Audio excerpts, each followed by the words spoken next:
Winner of the NRI Professional of the Year Singapore. The extensive knowledge and expertise of Venkatesha Murthy in recycling, refining and management of e-waste has helped set up one of the first e-waste recycling plants in Singapore.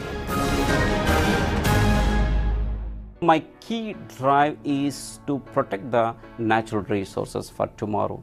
My key drive is to protect the millions of people's life because they drink the polluted water, they use the polluted food. So to make sure when we do this recycling, it has to be done in environmental friendly way. And when I was thinking about my place, the inspiration always was to the environment. It's the green and clean environment given me an inspiration to dedicate my life towards environment. That's how. And also as a farmers, we always think that environment is very important for our life and also for our next generation. In fact, in the past, nature used to threaten the man. Today we can see that man is threatening the nature. We see our day-to-day life is full of electronics. We get up using the electronic products till we end of the day. We use the electronic products like, for example, alarm, switches, air conditioners, home refrigerators, dishwashers, hand phones, TV, audio, video players. Once we get into the car, again electronics. Once we get into the office, again electronics. Once we get into aeroplane, again electronics. So our life is completely be part of the electronics. Our life is completely programmed with the electronics. So this is where we never think what happens once these electronics stop functioning. We use it for our comfort, we use it for our style, but we don't think what happens once it ends its life. So my profession is towards the protecting of the natural resources, protecting of the resources which are in the electronic scraps. Very first idea I got why we need to waste the resources. Waste is not waste. Waste is nothing but is value. We generate almost 50 million tons of electronics waste globally. It means to say that everyone is generating about 7 kg per capita of electronics waste globally today. And in a way that this electronics waste contains two key driving factors. One is toxic, like for example arsenic, for example lead, for example mercury.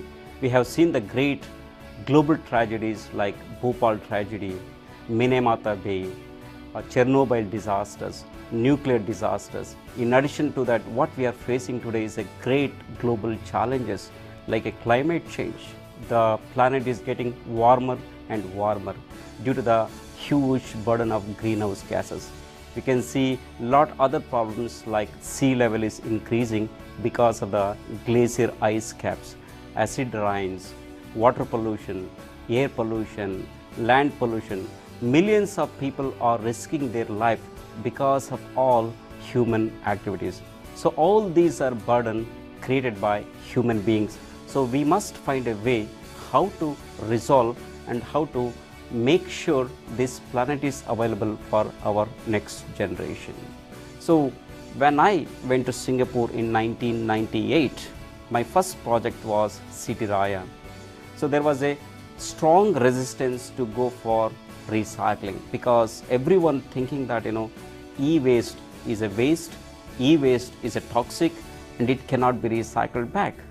And I put my thoughts, I put my technical background to make sure this is not waste and there is a way to do the recycling in a environmental friendly way, in a professional way. That's where I put my thoughts, chemistry, metallurgy to recycle the electronic waste. And our company, we started with about $100,000 and we went up to 500 million worth of company within the span of 4 years, where I was the key technical architect. I was the front face for getting all the permits and licenses. I was the front face to all the clients like big multinationals like Seagate, Nokia, 3M, Siemens, etc. So we were the one in Singapore, or to a certain extent in this part of the world, first company to initiate the e-waste recycling in technical way. I think the key challenges in our industry is to convincing the authorities. Everyone thinks electronics waste is a waste, but I think otherwise. Electronics waste is not a waste, it is nothing but is a value. And if we do not address these electronics waste, which is nothing but we are endangering the environment and also the people around it. In my journey, every day we face the challenges to convince authorities. Every day we face the challenges to convince the producers as well as the general public to make sure these electronic scraps are not just treated as a waste, which is toxic if we do not treat rightly, and also which has got value if we do it in a professional way.